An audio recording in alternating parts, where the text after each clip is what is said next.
My people of the Virgin Islands, while it is not my intention to be drawn into the storms created by the NDP, nor be sidetracked by their weapons of mass distraction, I do, however, find it necessary to address the assertions given by the co-leader of the National Democratic Party and government. In short, I was dumbfounded at the amazement expressed by the Minister of Education when he learned that the public was informed about the nature and details of public contracts issued for the repairs of damages at the H. Lavity Stowe Community College. In fact, he called it a disturbing trend. Section 18(2) of the Standing Orders of the House of Assembly states that, and I quote, "A written reply to each question shall be read by the minister to whom the question is put, and a copy of the reply shall be handed to each member of the House." End of quote. It is disingenuous for the minister to leave the general public with the impression that he volunteered the documents to the Speaker and myself. It is the law. Each member must receive a copy of each answer. For over 7 years, select members of the government's backbench have supported legislation and financial decisions despite receiving little or no information. Ministers continue to blatantly disregard the rules of the House by refusing to orally present their written responses and at times refuse to answer some of the questions posed by the opposition.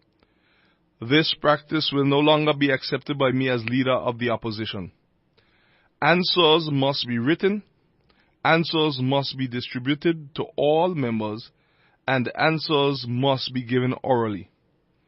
Now, if the minister and co-leader of the NDP show that he wishes to make amendments to Section 18 of the Standing Orders, and by so doing, seek to hide information from the public, he should also be aware that the battle will be long and the battle will be fierce.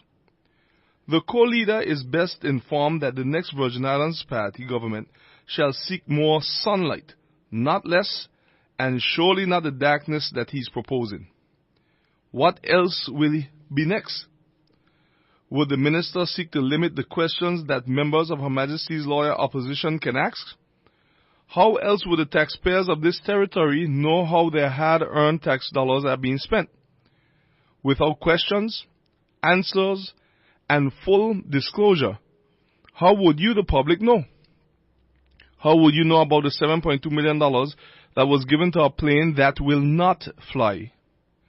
How would you know of the $8 million that was taken from the Eastern Longlook Sewage Project and spent by the BVI Ports Authority without being reported in the government's treasury?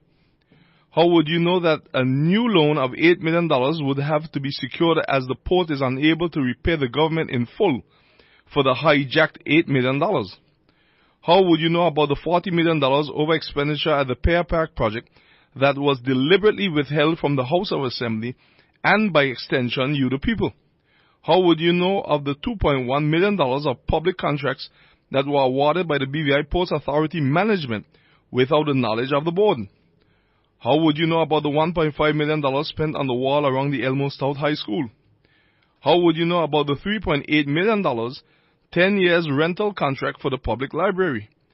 How would you know whether or not the $16 million loan from the Social Security Board for the repairs of roads throughout the territory received value for money?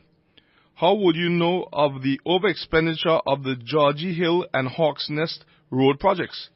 How would you know that the college distributed public contracts valuing over $1.4 million without the tender process and without the benefit of a simple shortlisting? As the additional members of the Public Accounts Committee have conveniently disregarded all attempts to attend any meeting called by the chairman that would allow a quorum, and as His Excellency seems intent on allowing further degradation of accountability and transparency, then I, as the leader of the opposition, must continue to convene Public Accounts Committee meetings of the whole House.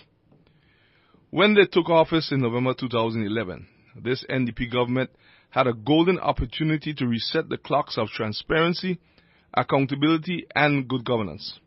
They have failed on each of these counts. failed in adherence to the Financial Management Act that they enacted in 2004, failed in adherence to a single policy of the Protocol for Effective Financial Management that they signed in 2012, failed in honoring the tenets of the enhanced protocols, failed to present audited financial statements for over $1.8 billion of public funds spent over the last 6 to 7 years, and failing to follow the agreed guidelines of the Virgin Islands Recovery and Development Agency Act 2018. The co-leader seems not to be concerned about any of these shortcomings. The minister is more intent on limiting the right of the public to know about the affairs of their government.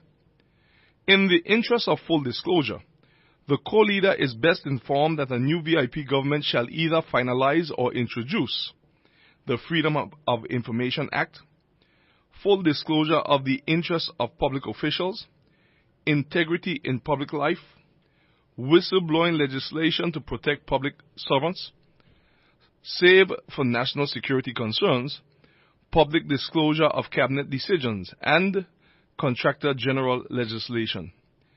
The citizens and residents of the BVI deserve and must demand better. They must demand more from members of any government. If we do not demand more, we shall continue to get less. Together we as a people, we can do better than this. Together as a people, we must do better than this. Together as a people, we shall move in one direction, forward. As leader of the opposition, I can assure you, my people of the Virgin Islands, that I will continue to be steadfast in purpose and diligent in actions in the carrying out of my duties as a steward of the affairs of you, the people.